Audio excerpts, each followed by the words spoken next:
Dragon Ballers, real quick before we get into today's video, just want to share something with you guys that I am very excited about. PPG is going to be hosting the Pro Support TCG weekend in Dallas, Texas, the weekend of November 6th. It's going to be a giant TCG convention weekend hosting all your favorite games, obviously Dragon Ball Super, Digimon, Pokemon, Magic the Gathering, and more. Tournaments for all those. I'm actually going to be there commentating the Dragon Ball Super side of things, the main event on Saturday, the side events on Sunday. I absolutely cannot wait. And if you guys missed out on Gen Con or heard me talk about how much fun that was, you're 110% going to want to be at the Pro Support TCG weekend. The other great thing too is it's just 2 weeks before Nationals, the biggest Dragon Ball Super tournament of the year, so you can get some invaluable practice there. But besides that, it's a convention. It's going to be so much fun, especially for those of you guys like me that just absolutely love trading card games.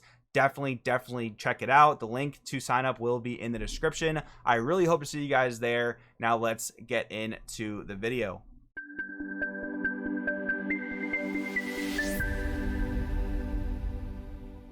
Yo, what's going on, Dragon Ballers? Welcome back to another video. Today we're talking about 10 cards you should heavily consider for your side deck or for a main deck tech if you're playing best of one for the rest of this format. We are jumping into a brand new format at the beginning of November, but we still have the rest of October to play out. So if you have the Virginia Regional coming up, which was switched from an IRL event to an online event, or any locals or other store championships, any events like that, this is going to be a very good video for you guys. If you're new here, make sure to subscribe, hit that bell so you never miss a video. And if you guys want to help support the channel, there are many ways to do so down in the description. But today, if you're looking for custom sleeves, play mats, any TCG accessories like that, make sure to use the link in the description to yourplaymat.com. Their art sleeves are out of this world. The best thing about them is they are art sleeves that do not peel, so I don't have to double sleeve them, and I absolutely love that. It just speaks to the quality of the art sleeve. They're super solid. Again, 10% off your order down in the description.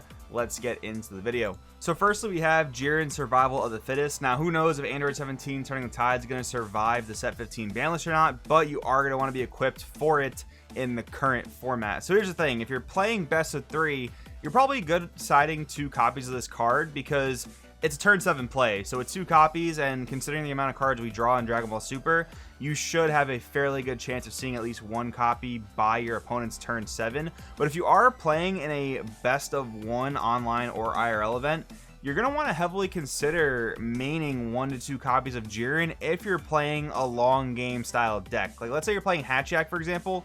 It's actually really easy to main deck Jiren, even as a 2-of, because worst case scenario, you can charge it. But if you're playing Icarus and you know that you really can't just like automatically win the game on turn 5 or turn 6, depending on scenario, you might want to main deck 1 copy of Jiren Survival of the Fittest just to counter your blue opponent's Android 17 Turning the Tide. Soul Striker is still very popular, and SS4 Vegeta is even more popular in best of 1, and their real main win condition is Android 17 Turning the Tide, which they can drop even earlier.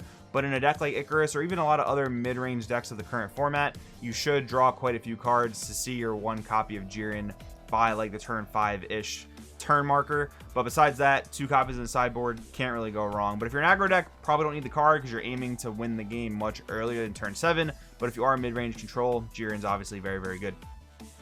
Then we have Dark Power Black Mass Sands. This is a card that's always been a side deck staple, but more recently it hasn't been so great because we haven't really seen like a ton of low to the ground spammy decks. But I do think it's pretty solid because it hits Gohan Icarus and it can hit other decks as well. So for example, against Gohan Icarus, their main play is to revive their higher dragon and then, you know, attack with leader, combo it off, get another draw, what have you. So if you have this card out against Icarus, they have to do some like convoluted things to get rid of it. They don't usually have like straight up removal for active mode cards until they get to play their Trunks Unison, which they usually only play as a 2-of, so it's not super likely they'll see it every single time. But besides that, they have to either like tap it with an effect, then attack into it, stuff like that. So if you can halt their higher dragon from getting into play so easily, that can be pretty good. Besides that though, if you're playing Cell Surge, you're going to want this card in the sideboard as an answer to Borah. For that matter, if you're playing any green deck, this can be a really good answer to Borah Ritual at hand. You play it against your opponent, and they only have so much energy if they're trying to keep energy open for Borah and trying to answer this card. So it is kind of like a good counter side, or even main deck if you're taking Cell Surge into a best of 1. You suspect your opponents might be playing Borah because Cell Surge is really strong in best of 1. Some players might be maining Borah like I was talking about maining Jiren.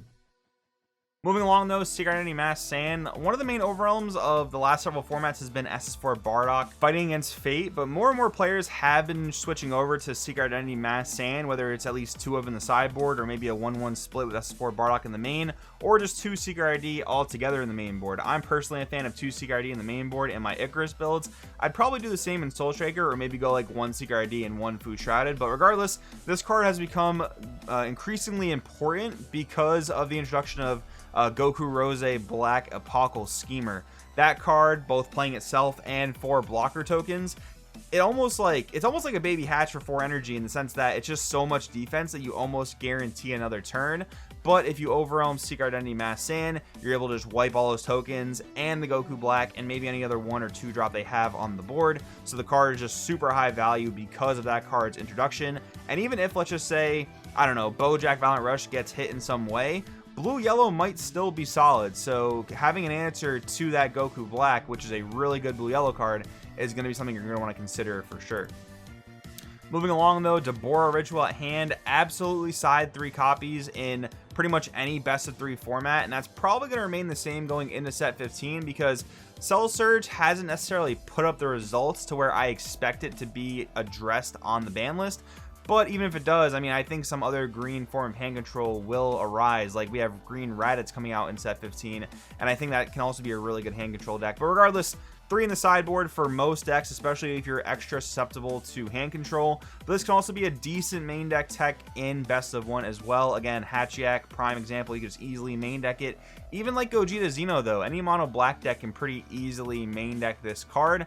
But other than that, if you're playing Icarus, you could consider 1 to 2 in the main board, maybe even Soul Striker, because Soul Striker has a bit of a tougher time against Cell Surge than Icarus does. So maybe a 1 to 2 of in the main board if you're scared of Cell Surge as like a Soul Striker or some other form of blue player, like maybe set 10 Zamasu. Then we have Food Shrouded in Mystery. So the reason I would more recommend this for the sideboard than the main board is because the main strategy you're going to go along against is going to be Soul Striker or some sort of blue, and Icarus, both of which have really solid answers to Food Shrouded in Mystery, Godsling Technique, Trunks, and Frost Deadly Poison.